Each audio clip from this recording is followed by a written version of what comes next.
السلام علیکم۔ جنگ بدر میں کون کب اور کہاں مرے گا حضور صلی اللہ تعالیٰ علیہ وسلم جانتے تھے۔ سرور کائنات کی شب بیداری، راتوں کو جاگنا۔ 17 رمضان سن 2 ہجری جمعہ کی رات تھی۔ تمام فوج تو آرام و چین کی نیند سے سو رہی تھی، مگر ایک سرور کائنات کی ذات تھی جو ساری رات خدا بند عالم سے لو لگائے دعا میں مصروف تھی۔ صبح ہوئی تو آپ نے لوگوں کو نماز کے لیے جگایا، پھر نماز کے بعد قرآن کی آیات جہاد سنا کر ایسا لرزہ خیز اور بلبلہ انگیز بیان فرمایا کہ مجاہدین اسلام کی رگوں کے خون کا قطرہ قطرہ جوش و خروش کا سمندر بن کر طوفانی موجیں مارنے لگا۔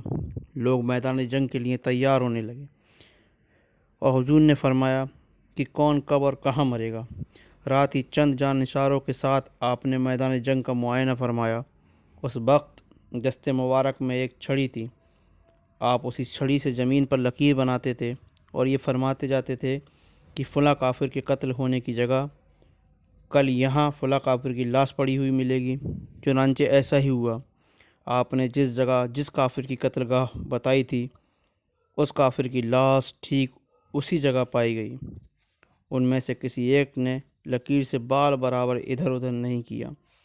اس حدیث سے صاف اور واضح طور پر یہ ثابت ہوتا ہے کہ کون کب اور کہاں مرے گا، ان دونوں غیب کی باتوں کا علم اللہ تعالیٰ نے اپنے حبیب صلی اللہ علیہ وسلم کو عطا فرمایا تھا۔ لڑائی چلتے چلتے پھر ٹھن گئی۔ کفار قریش لڑنے کے لیے بےتاب تھے، مگر ان لوگوں نے کچھ سلجھے دل و دماغ کے لوگ تھے جو خریجی کو پسند نہیں کرتے تھے۔ چنانچہ حکیم بن حزام جو بعد میں مسلمان ہو گئے بہت ہی سنجیدہ اور نرم تھے۔ انہوں نے اپنے لشکر کے سپہ سالار عتبہ بن ربیعہ سے کہا کہ آخر اس خون ریزی سے کیا فائدہ؟ میں آپ کو ایک نہایت ہی مخلصانہ مشورہ دیتا ہوں۔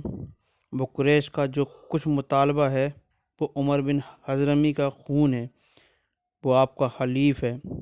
آپ اس کا خون بہا ادا قتل کا ہرجانہ کر دیجئے، اس طرح یہ لڑائی ٹل جائے گی۔ آج کا دن آپ کی تاریخی زندگی میں آپ کی نیک نامی کی یادگار بن جائے گا۔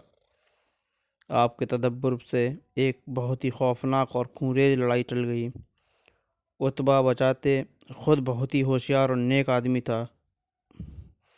اس نے بخوشی اس مخلصانہ مشورہ کو قبول فرما لیا۔